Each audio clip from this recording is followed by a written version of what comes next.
Good morning प्यारे बच्चों, देश सिल्वा क्लासेस में आपका स्वागत है। मैं आपका केमिस्ट्री फैकल्टी पठान सर।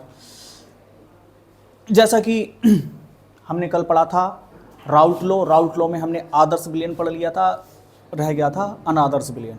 ठीक है, तो आज स्टार्ट करते हैं।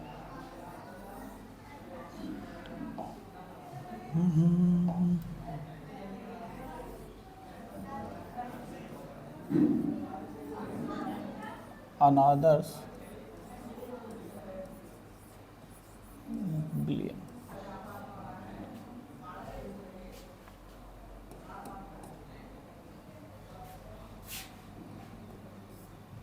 अनादर्श विलयन इंग्लिश में बोलते हैं इसे नॉन आइडियल सॉल्यूशन। ठीक है, तो क्या होते हैं ये, यानी कि वे विलयन जो राउल्ट के नियम का पालन नहीं करते अनादर्श विलयन कहलाते हैं। राउल्ट का नियम क्या था? राउल्ट का नियम था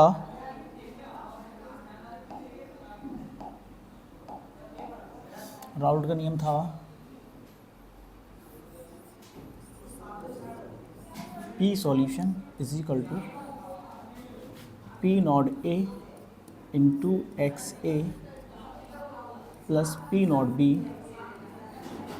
इंटू XB।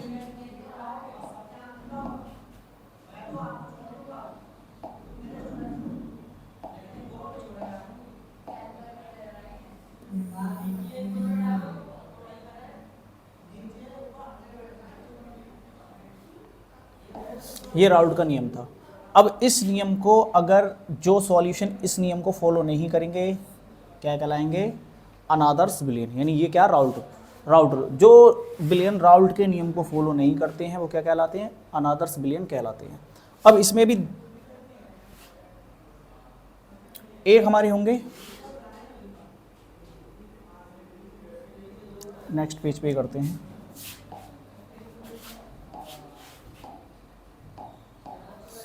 नंबर 1, वे विलयन वे सॉल्यूशन जो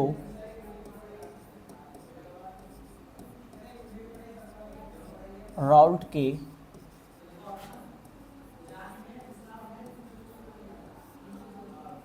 नियम से,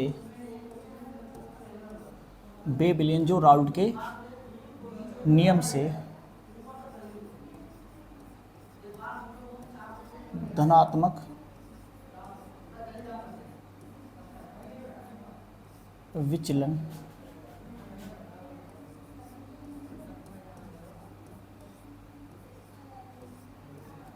प्रदर्शित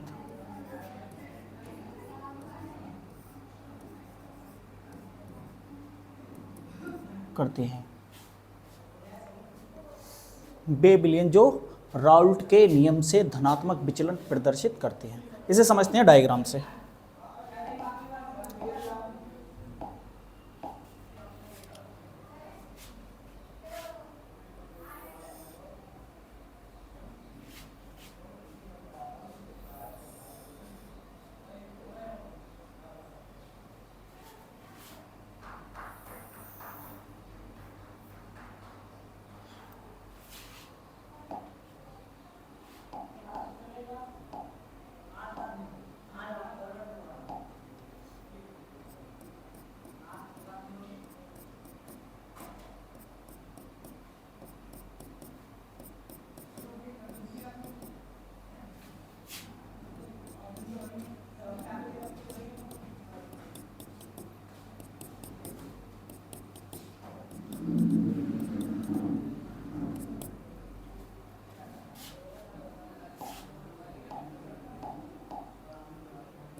हमने इन दोनों को जब मिक्स कर लिया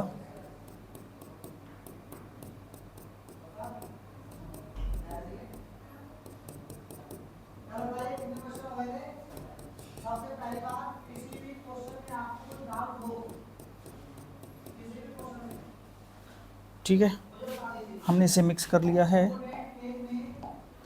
ये हमारा क्या है? विलेय, जिसे हम V से लिख रहे थे, और ये हमारा क्या है? विलायक, जिसे हम A से लिख रहे थे।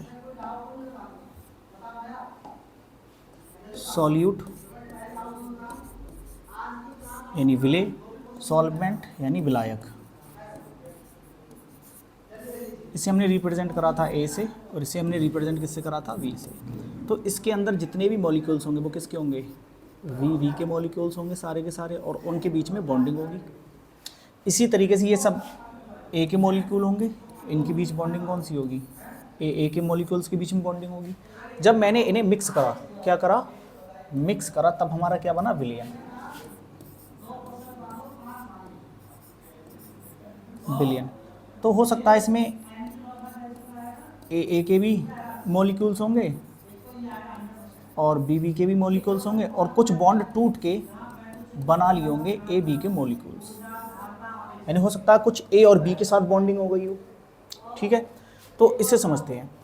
अब राउल्ट का नियम फॉलो करने के लिए कंडीशन क्या थी कि इनके अंतरा आणविक आकर्षण बल, विलायक के अंतरा आणविक आकर्षण बल और ए बी के मॉलिक्यूल्स के बीच इन अंतर आणविक आकर्षण बल के होने चाहिए, इक्वल होंगे, तभी वो राउल्ट के नियम को फॉलो करेंगे। लेकिन यहाँ पर क्या था कि इनके बीच का जो फोर्स ऑफ अट्रैक्शन था, जिसे हम हिंदी में बोल रहे हैं अंतरा आणविक आकर्षण बल, तो इंट्रामोलिकुलर फोर्स ऑफ अट्रैक्शन, और ये इंटरमोलिक्यूल फोर्स ऑफ अट्रैक्शन। तो यहाँ पर जो था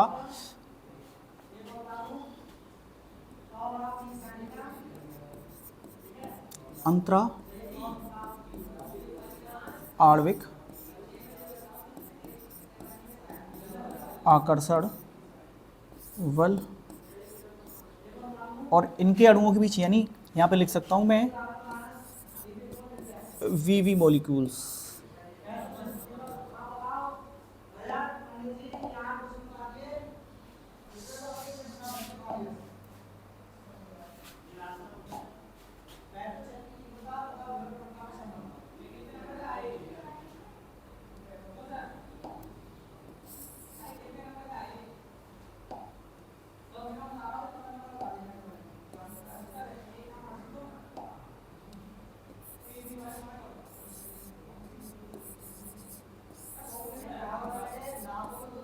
बी का अंतरा आणविक आकर्षण बल, और यहां पर किसको होगा, ए का अंतरा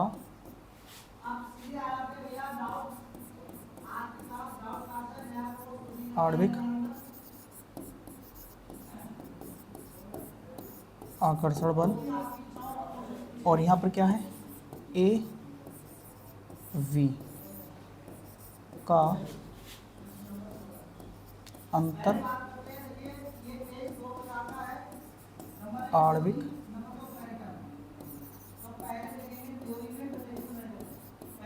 आकर्षण बल। इसे जरा समझते हैं। बी का अंतरा आणविक आकर्षण बल, ए का अंतरा आणविक आकर्षण बल और ए बी का अंतर आणविक आकर्षण बल, इन्हें बोलती हैं intramolecular force of attraction, intramolecular force of attraction. और जब अलग अलग मॉलिक्यूल्स होते हैं तो उनके बीच में क्या होता है, इंटरमोलिक्यूल फोर्स ऑफ अट्रैक्शन। अगर इनके बीच की दोस्ती, बी के बीच की दोस्ती और ए के बीच की दोस्ती क्या है, स्ट्रॉन्ग है, क्या है, स्ट्रॉन्ग है, मजबूत है, ठीक है, या मान लो कमजोर है, क्या है, कमजोर है। चलो इसे समझते हैं। ठीक है, सही है। पहला पॉइंट हमारा क्या बनता है, ए मॉलिक्यूल्स बराबर, यानी अंतरा आणविक आकर्षण बल, वी का अंतरा आणविक आकर्षण बल और ए बी का अंतरा आणविक आकर्षण, अंतरा आणविक आकर्षण बल क्या नहीं है, बराबर नहीं है, बराबर नहीं है, या तो ज्यादा होगा या कम होगा। मैंने क्या करा, इस ए और बी को एनर्जी दी, क्या दी, एनर्जी दी मैंने, ए के मॉलिक्यूल्स को मैंने क्या करा, इस बॉन्ड को तोड़ने के लिए एनर्जी दी, कितने की, 5 जूल की एनर्जी दे दी। ये बॉन्ड 5 जूल के बाद टूट गया। इसी तरीके से मान लो बी का भी बॉन्ड 5 से ही टूट गया, कितने से टूट गया? 5 जूल से। और जब टूटने के बाद ए बी का जो बॉन्ड बना, इसके बॉन्ड बनने में जो मुझे एनर्जी मिली वो कितनी थी? वो मुझे मिल गई 10 की। कितने की मिल गई? 10 की एनर्जी मिल गई। बॉन्ड बनने में कितने की मिल गई? 10 की एनर्जी मिल गई। तो मैं अगर डिफरेंस निकालूंगा, मैंने दी कितनी थी? 5, और मिल कितनी गई? 10। तो मुझे यहाँ पर कितने का प्रॉफिट हो रहा है? 5 का प्रॉफिट हो रहा है। यानी कि ज़्यादा वाले में से क्या करेंगे? कम वाले को घटा देंगे। यानी कि H final minus H initial. ठीक है, तो यहां पर कितने का फायदा हो रहा है? 5 का। यानी जो 5 का जो प्रॉफिट हो रहा है वो क्या है? पॉजिटिव वैल्यू है। यानी कि अगर ए का बॉन्ड और बी का बॉन्ड 5 जूल से टूट रहा है और इसके बनने में एनर्जी कितने की मिल रही है? 5 की। तो हमारा पहला पॉइंट जो है वो आ जाएगा, यानी मिश्रित करने पर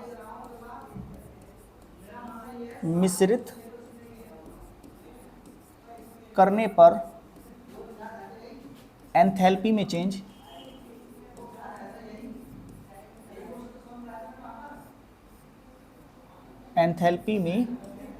चेंज, यानी परिवर्तन,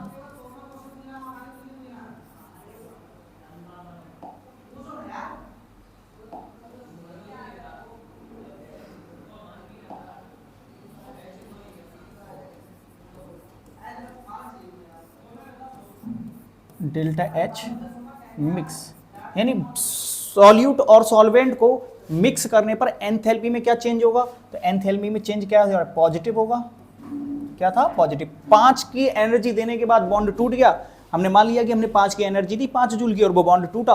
और जब ए और बी का बॉन्ड बना तो हमें एनर्जी कितनी मिली? 10 की। तो प्रॉफिट कितने को हो रहा है? 5 का प्रॉफिट हो रहा है। तो इसलिए पॉजिटिव वैल्यू है। तो हमने क्या लिखा? मिश्रित करने पर एंथैल्पी में परिवर्तन क्या रहा था? पॉजिटिव। इसी तरीके से मिश्रित करने पर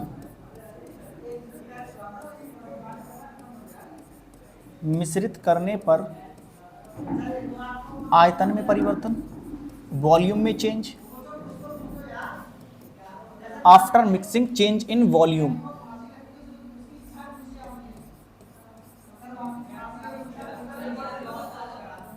यानी डेल्टा V मिक्स। ये क्या होगा? तो इसे देखते हैं क्या होगा। देखो, मान लिया कि ये भैया 2 लीटर वॉल्यूम घेर रहा था। वी के मॉलिक्यूल्स ने कितना घेरा? 2V का घेरा। इसने मान लिया हमने घेरा 3V का। जब मैंने इन्हें मिक्स करा तो होना कितना चाहिए? 5। राउल्ट के नियम से क्या होना चाहिए? 3 और 2 5, 5 होना चाहिए। लेकिन यहाँ 5 ना होकर के ये कितने आयतन घेरा इसने? 6 का घेर लिया। यानी कि आपस में जब मिक्स करा तो हमने आयतन हमें मिलना कितना चाहिए? 2 और 3 5 भी मिलना चाहिए। तो मिला कितना हमें? 6। यानी हमें 1 का प्रॉफिट हो गया। कितने का प्रॉफिट हो गया? 1 का। 1 क्या? Positive value. पॉजिटिव वैल्यू है, यानी कि ये कैसा आएगा? पॉजिटिव आएगा। क्या आएगा? पॉजिटिव। ठीक है। तीसरा पॉइंट,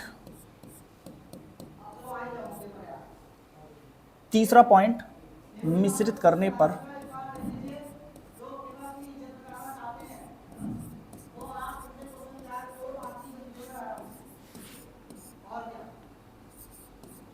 एंट्रोपी में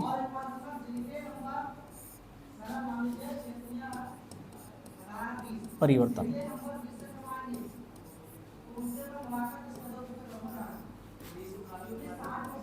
ये हमेशा क्या होगी? पॉजिटिव। क्योंकि भाई मैंने कल भी बताया था आप लोगों को कि जब हम मिक्स करते हैं तो मॉलिक्यूल्स की संख्या बढ़ जाएगी। विलय के मॉलिक्यूल्स और विलायक के मॉलिक्यूल्स दो पहले अलग अलग थे तो कम थे। इनके मान लो 100 हैं तो इनके 50 हैं। अब दोनों को मिक्स कर दिए तो मॉलिक्यूल्स की संख्या क्या होगी? बढ़ गई। मॉलिक्यूल्स की संख्या बढ़ने पर टक्करों की संख्या क्या होगी? बढ़ जाएगी। टक्करों की संख्या बढ़ने पर हमेशा वैल्यू पॉजिटिव आएगी। तो इसलिए एंट्रोपी क्या होगी? पॉजिटिव। ठीक है। अब हम ग्राफ से समझते हैं इस चीज को।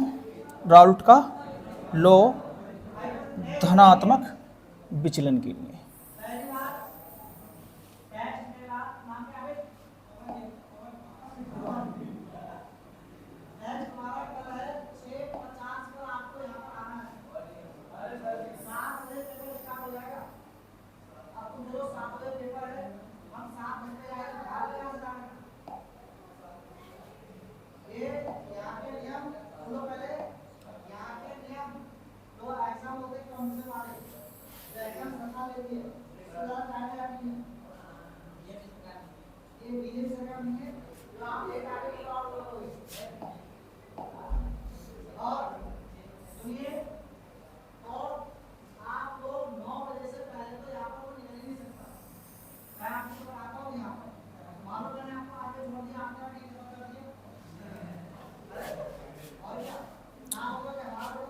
ठीक है,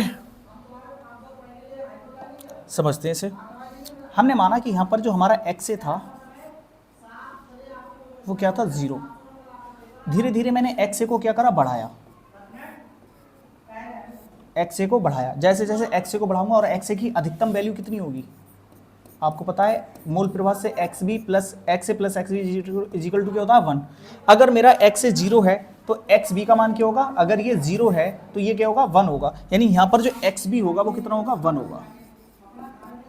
यानी इधर को एक्स बी क्या है, 1 है। यानी इधर को किसकी वैल्यू बढ़ रही है,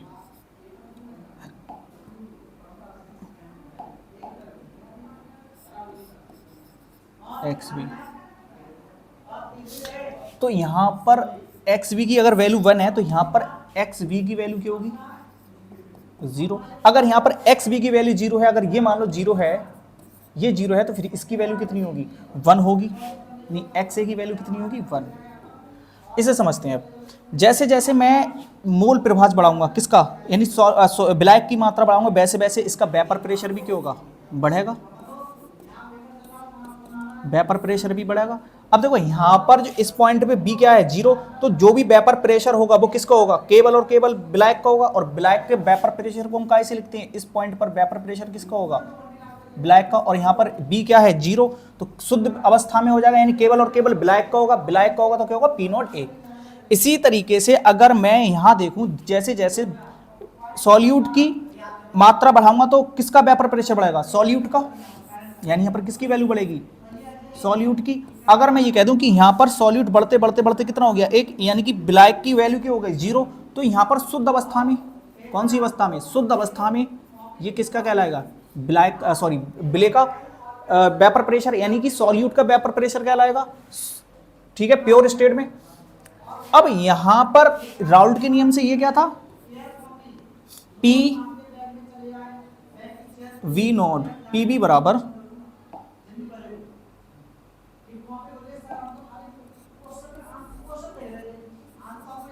इंटू एक्स बी, और ये क्या था, पी ए बराबर P naught A into x A. ये कब था, जब सॉल्यूशन राउल्ट के नियम को फॉलो कर रहा था। लेकिन यहां पर हम क्या पढ़ रहे हैं कि ये राउल्ट के नियम को फॉलो नहीं कर रहा है, यानी कि हर चीज पॉजिटिव में आ रही है, यानी बढ़ के आ रही है, तो इसका वेपर प्रेशर भी क्या होगा, क्या होगा, बढ़ के आएगा।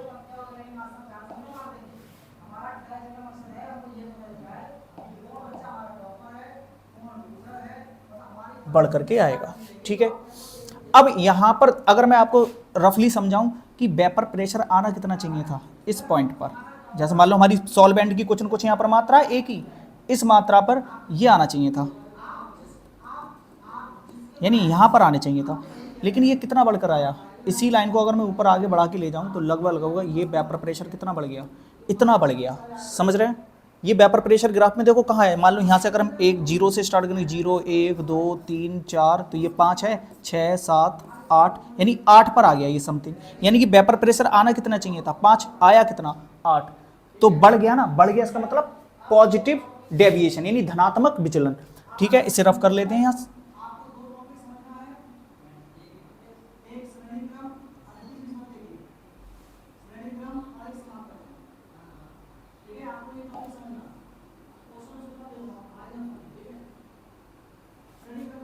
इसी तरीके से सॉल्यूट का भी क्या हो रहा है, बढ़ रहा है।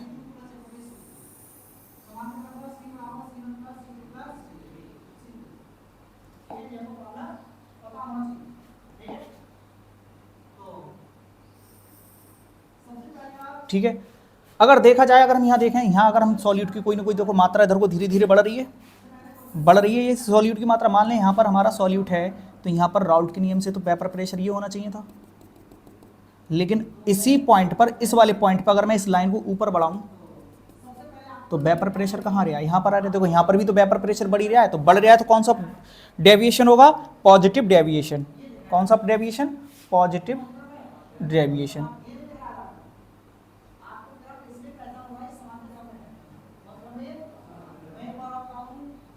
ठीक है,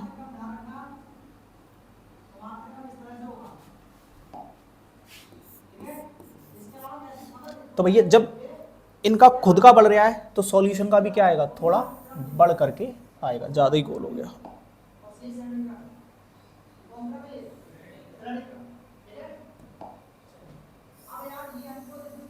यानी कि जो हमारा पी सॉल्यूशन होगा, पी सॉल्यूशन वो क्या होगा, P naught A into x A plus P naught B into x B.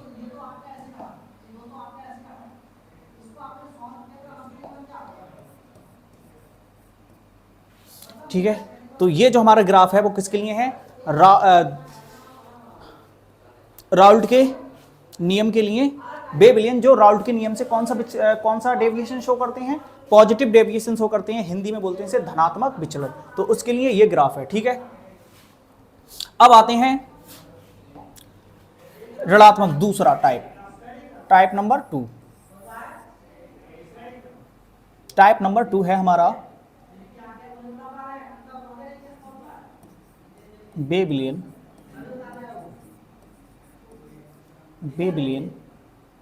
जो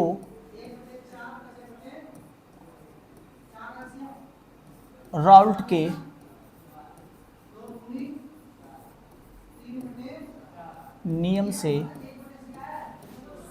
नियम से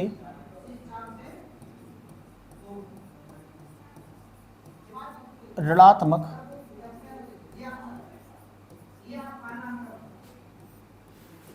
विचलन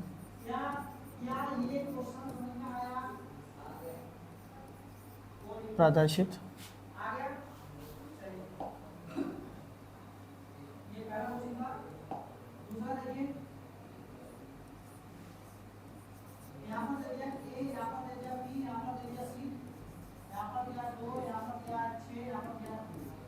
करते हैं।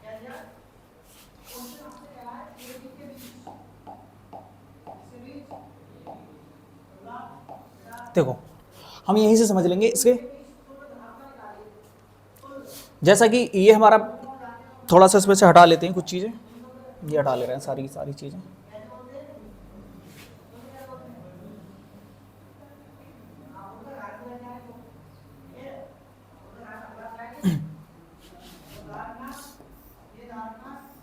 हमारे ये सॉल्यूट है, ये सॉल्वेंट है, और ये हमारा क्या सॉल्यूशन। तो हमने क्या करा, जब यहाँ पर देखा कि बी के जो मॉलिक्यूल्स के बीच में दोस्ती है वो क्या है, थोड़ी स्ट्रॉन्ग वाली है। क्या है, स्ट्रॉन्ग वाली। अच्छा, तो इनके बीच का बॉन्ड तोड़ने के लिए ए की भी दोस्ती कैसी है, स्ट्रॉन्ग वाली।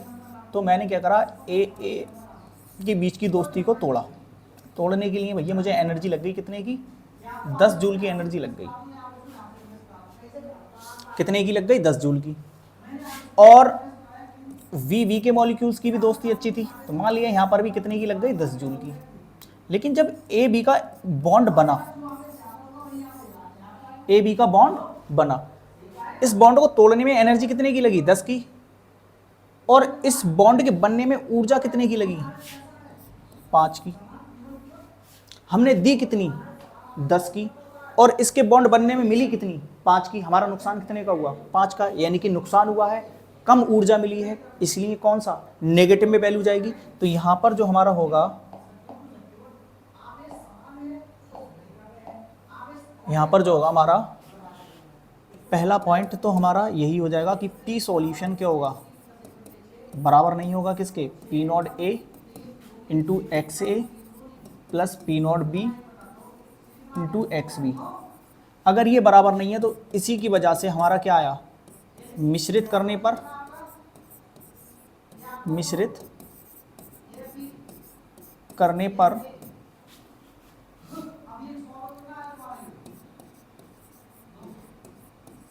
एंथैल्पी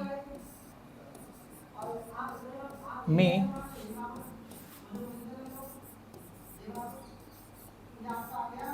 परिवर्तन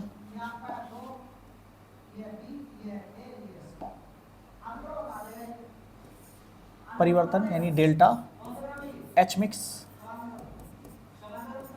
क्या आया, नेगेटिव। यानी भैया ऊर्जा हमने दी 10 की थी और जब बॉन्ड बने, बॉन्ड तोड़ने के लिए हमने एनर्जी कितनी की, 10 की थी, और जब बॉन्ड बने, बॉन्ड फॉर्मेशन हुआ तो हमें एनर्जी क्या मिली, कम मिली। कम मिली भैया, तो भैया हमें नुकसान कितने हो गया, 5 का, तो इसीलिए नेगेटिव में जाएगी। जब नुकसान होता है तो वैल्यू काय में आएगी, नेगेटिव में, तो यहाँ पर ये नेगेटिव मिला हमें।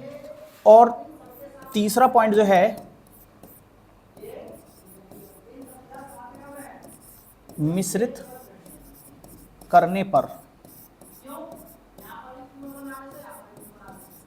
वॉल्यूम में चेंज, आयतन में परिवर्तन,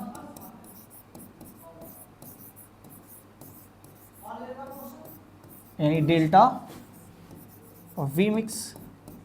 डेल्टा वी मिक्स क्या है,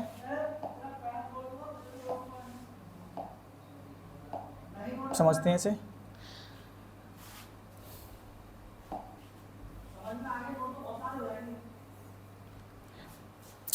मैंने क्या किया कि ये हमारा जो था,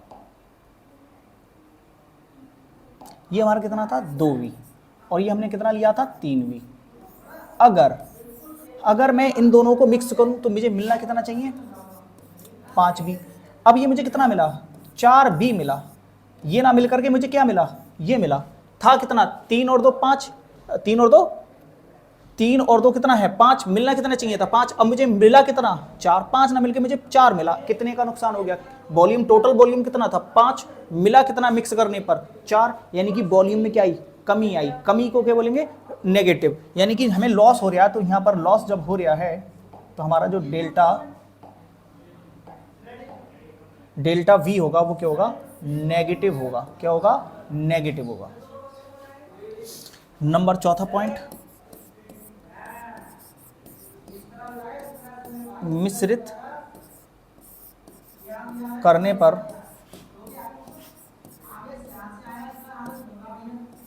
एंट्रोपी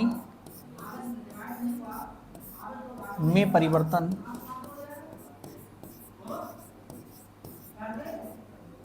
यानी डेल्टा एस मिक्स। ये हमेशा क्या रहेगा, ये हमेशा पॉजिटिव। देखो सॉल्यूट के मॉलिक्यूल्स हमने 50 मान लिए और सॉल्वेंट के हमने 100 मान लिए, अलग अलग हैं, तो भैया इनके बीच के अणुओं में जो टक्कर होंगी वो क्या होंगी, कम होंगी। अब अगर मैं मिक्स कर दूं तो टक्करों की संख्या क्या होगी, बढ़ेगी। टक्करों की संख्या तो हमेशा बढ़ेगी। अगर पहले कम थी बाद में ज्यादा होगी, तो ज्यादा वाले में से जब हम कम वाले को हटेंगे तो आंसर हमेशा क्या आएगा, पॉजिटिव आएगा। तो इसलिए ये हमेशा क्या रहेगी, पॉजिटिव रहेगी। ठीक है, अब इसके हम समझते हैं ग्राफ को।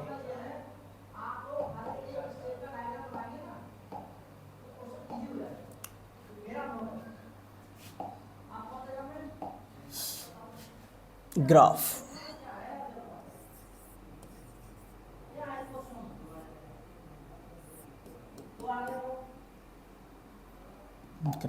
चलो समझा।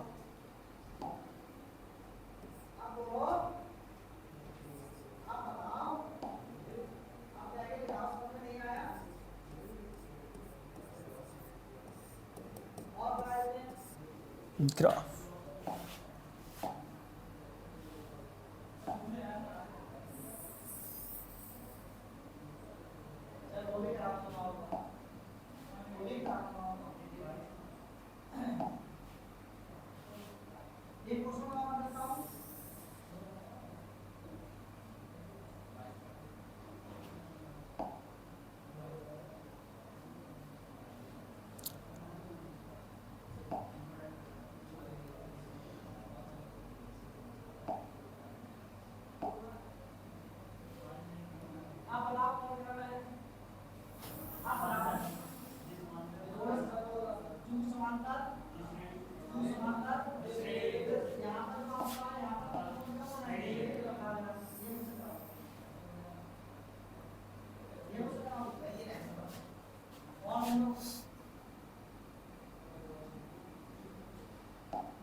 हमने फॉर्मूला क्या पढ़ा है, X A plus X B is equal to 1। हमने क्या यहाँ पर लिखा है, X A is equal to क्या है, स्टार्टिंग में क्या होगा, एक्स ए 0 होगा यहाँ पर इस पॉइंट पे। तो यहाँ पर जैसे जैसे हम धीरे धीरे किसकी वैल्यू बढ़ा रहे हैं,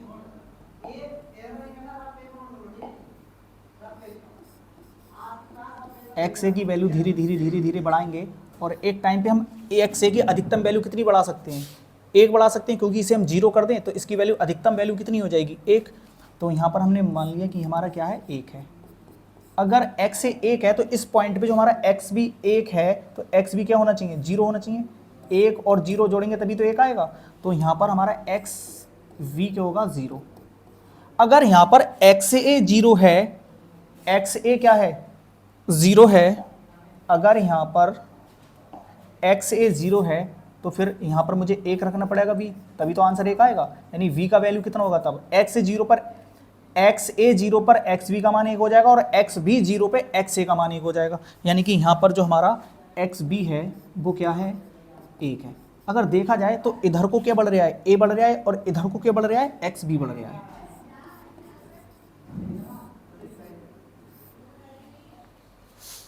ठीक है, ये राउल्ट के नियम से तो ये ग्राफ होना चाहिए, लेकिन हम पढ़ किसके रहे हैं, ऋणात्मक विचलन के लिए नहीं। हमने सारे देखा कि ना में डेल्टा H मिक्स क्या आया, नेगेटिव आया, डेल्टा B भी क्या आया, मिक्स नेगेटिव आया, और उसका वेपर प्रेशर भी क्या होगा, पहले से कम आएगा। ठीक है, तो इसे समझते हैं जरा। तो ग्राफ जो है वो काय में जाएगा, नेगेटिव। नेगेटिव का मतलब क्या है, नीचे को आएगा ग्राफ, घट जाएगा वेपर प्रेशर।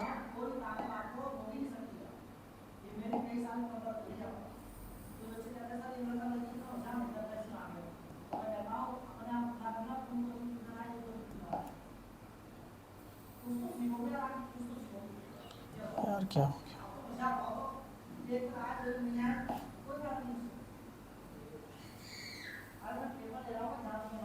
चलो अब तो और ज़्यादा ख़राब बनने है।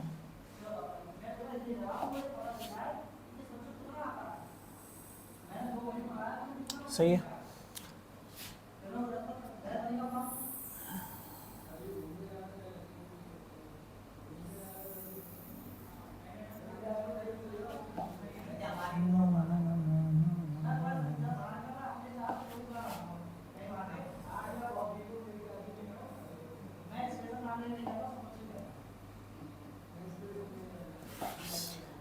देखो ये वाला क्या था, P naught V into x B is equal to P B, और ये वाला हमारा क्या था, पी ए बराबर P naught A into x ए।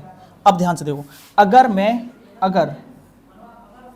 यहाँ पर धीरे धीरे एक्स ए की वैल्यू बढ़ाऊंगा तो इसका वेपर प्रेशर बढ़ेगा, वेपर प्रेशर बढ़ेगा, और एक पॉइंट पे जाने के बाद एक्स बी क्या हो गया, 0, यानी बी 0 है, सॉल्यूट की वैल्यू बिल्कुल भी ना है, तो केवल और केवल किसकी वैल्यू है, सॉल्वेंट की। और सॉल्वेंट की यानी सॉल्वेंट का प्रेशर यहाँ पर कौन सी अवस्था है, केवल और केवल सॉल्वेंट है, यानी शुद्ध अवस्था है, प्योर स्टेट है, तो प्योर स्टेट में ये वाला पॉइंट क्या लगाएगा, पी नोड ए। इसी तरीके यहाँ से देखेंगे तो एक्स की वैल्यू क्या है, 0 है, तो केवल और केवल क्या है, सॉल्यूट है, तो यहाँ पर जो वेपर प्रेशर होगा इस पॉइंट पे वो किसका होगा, सॉल्यूट का वेपर प्रेशर होगा, लेकिन कौन सी स्टेट में, प्योर स्टेट में, यानी शुद्ध अवस्था में।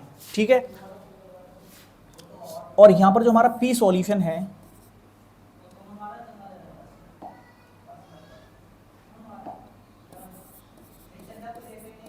वो क्यों होना चाहिए, P naught A into x A plus P naught B into x B. क्या ये अगर यहाँ पर आ जाता, ये वाला पॉइंट कहाँ पर हो, ये सीधी लाइन होती तो हमारा राउल्ट का नियम फॉलो होता, यहाँ पर ये राउल्ट का नियम फॉलो नहीं हो रहा है, कम आ रहा है, इसका मतलब नेगेटिव है, नेगेटिव डेविएशन है, यानी ऋणात्मक विचलन है। अब इसे समझते हैं, जैसे हमने क्या देखा कि अगर मैं एक्स ए की वैल्यू बढ़ाऊँ, मान ली इस पॉइंट पर मैंने एक्स ए आ गया, तो एक्स ए की वैल्यू इस पॉइंट पर क्या होनी चाहिए थी,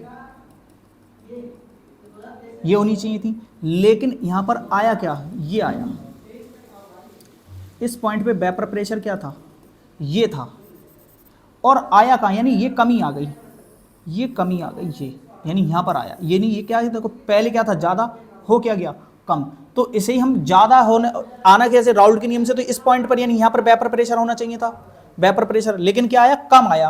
अगर कम आया तो क्या वो घट गया, घटने को ही हम क्या बोलेंगे, नेगेटिव डेविएशन, यानी कि ऋणात्मक विचलन। इसी तरीके से अगर हम देखें तो यहाँ पर हमारा सॉल्यूट है, सॉल्यूट का वेपर प्रेशर इस पॉइंट पर क्या आना चाहिए था, इस पॉइंट पर क्या आना चाहिए था, ये आना चाहिए था इसका प्रेशर, लेकिन आया कहाँ, ये घट गया, देखो घट गया, इसका मतलब यहाँ आया, यानी कि यहाँ आया पी कहाँ आया, यहाँ पर आया, घट गया, कम हो गया। कम हो गया इसका मतलब क्या है, नेगेटिव डेविएशन, यानी कि ऋणात्मक विचलन है। क्या है, ऋणात्मक विचलन। ठीक है, इस तरीके से ये हमारा ग्राफ कंप्लीट हुआ और ये हमारा राउल्ट लॉ था। यहां से हमने स्टार्ट करा था अनादर्स विलयन, यानी कि पी सॉल्यूशन इसमें क्या होगा, राउल्ट के नियम को, जो सॉल्यूशन राउल्ट के नियम को फॉलो, यानी इस नियम को फॉलो नहीं करेंगे, क्या करेंगे, आदर्श विलयन, सॉरी अनादर्श विलयन कहलाएंगे। मैंने फिर बताया आपको, जैसे मान लिया कि इसका वेपर प्रेशर, मैंने अगर इसे गर्म करके अगर यहां से वेपर प्रेशर निकालूं तो पी मान लिया मैंने यहां पर 5 आया धनात्मक के लिए, यहां पर मैंने मान लिया कि वेपर प्रेशर कितना आया, 10 आया। और यहां पर जब मैंने क्या इसे गर्म करा प्रैक्टिकली जब मैंने गर्म करा तो यहां पर वेपर प्रेशर कितना आ गया, 5 और 10 15, आना चाहिए था 15, लेकिन यहां पर कितना आ गया, 20, यानी कि बढ़ गया। बढ़ गया इसका मतलब धनात्मक विचलन, बढ़ गया इसका मतलब धनात्मक विचलन। और इसी तरीके से अगर वेपर प्रेशर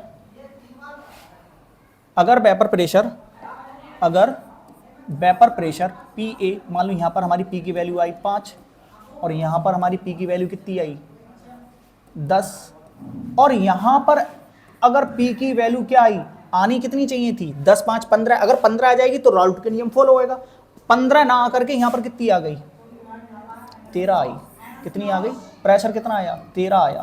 13 आया इसका मतलब क्या हो गया, घट गया। घट गया इसका मतलब ऋणात्मक विचलन। ठीक है, बढ़ जाए 5 और 10 यानी 15, हमने मान लिया कि ये 5 ये 10 है, अगर 10 दोनों को ऐड करा कितना आ गया, वेपर प्रेशर कितना आ गया 15। अगर 15 आ जाता, सॉल्यूशन का भी कितना आ जाता, 15 आ जाता, तो ये जो होता क्या होता, राउल्ट के नियम को फॉलो करता। ये सॉल्यूशन, ये वाला सॉल्यूशन राउल्ट के नियम को फॉलो करता। लेकिन क्या हुआ, 15 ना करके 20 आ गया, यानी बढ़ गया। तो कौन सा विचलन, धनात्मक विचलन।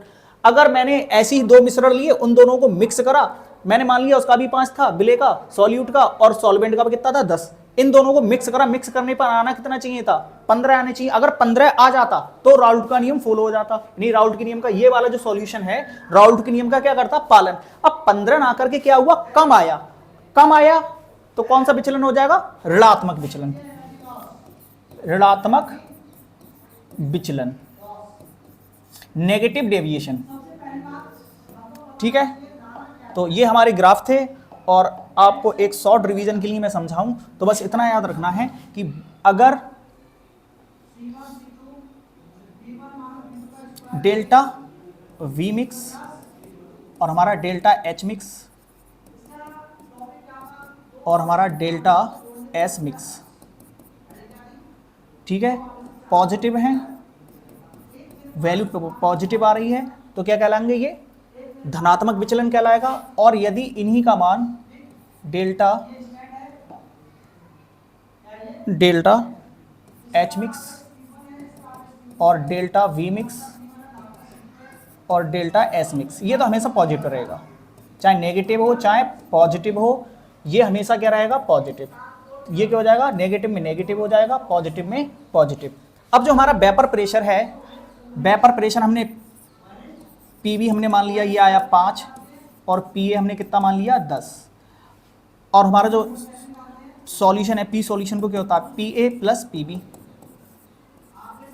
मैं इन दोनों को वैल्यू अगर फॉर्मूले में लगाऊं 5 और 10, तो मैथमेटिकली आना कितना चाहिए था 15, लेकिन जब मैंने प्रैक्टिकली निकाला तो प्रैक्टिकली अगर ये 15 आ जाता, मैथमेटिकल कितना आया 15, और प्रैक्टिकल के पे भी कितना आ जाता 15 आ जाता, तो जो सॉल्यूशन तैयार करा था वो क्या हो जाता, आदर्श विलयन हो जाता। लेकिन अगर ये हमने मैथमेटिकल 15 निकाल लिया और 15 ना करके प्रैक्टिकली ये कितना आ जाता, 15 ना करके ये कितना आ जाता, 20 आ जाता। कितना आ जाता, 20 आ जाता। तो देखो 15 से क्या हुआ, 20 हो गया, यानी बढ़ गया। बढ़ गया तो क्या कहलाएगा, धनात्मक विचलन। धनात्मक विचलन।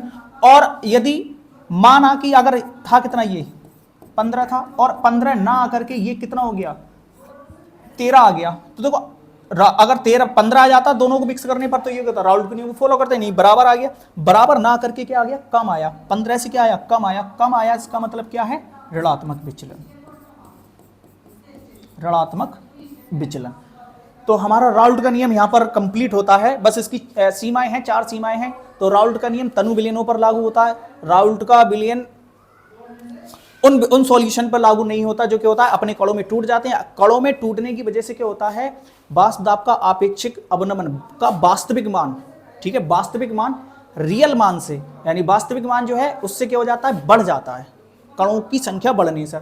और वे सॉल्यूशन जिनमें विलेय और विलायक के अणु जो होते हैं वो क्या कर लेते हैं, संगुणन, यानी कि संगुणित हो जाते हैं, जुड़ जाते हैं। जुड़ जाने पर क्या होगी, कणों की संख्या वास्तविक से क्या हो जाएगी, कम हो जाएगी, और कम होने पर वाष्प दाब का अपेक्षिक अवनमन क्या हो जाएगा, कम हो जाएगा। तो वियोजित होने पर वाष्प दाब का अपेक्षिक अवनमन है वो बढ़ जाता है, और अणुओं के संगुणित होने पर क्या हो जाता है, वाष्प दाब का अपेक्षिक अवनमन कम हो जाता है। क्योंकि कॉलिगेटिव प्रॉपर्टी है, तो कॉलिगेटिव प्रॉपर्टी किसके ऊपर डिपेंड करती है, सॉल्यूट के पार्टिकल्स पे। सॉल्यूट के पार्टिकल्स अगर बढ़ेंगे तो कॉलिगेटिव प्रॉपर्टी बढ़ेगी, और अगर सॉल्यूट के पार्टिकल कम हुए, घटे यानी डिक्रीज हुए, तो भैया जो हमारा कॉलिगेटिव प्रॉपर्टी है, अणु संख्या गुणधर्म है, वो क्या हो जाएगा, कम हो जाएगा। ठीक है, तो कल हम एक नए टॉपिक के साथ मिलेंगे। हमारा कल का नया टॉपिक रहेगा क्वथनांक का उन्नयन, डेविएशन ऑफ बॉइलिंग पॉइंट।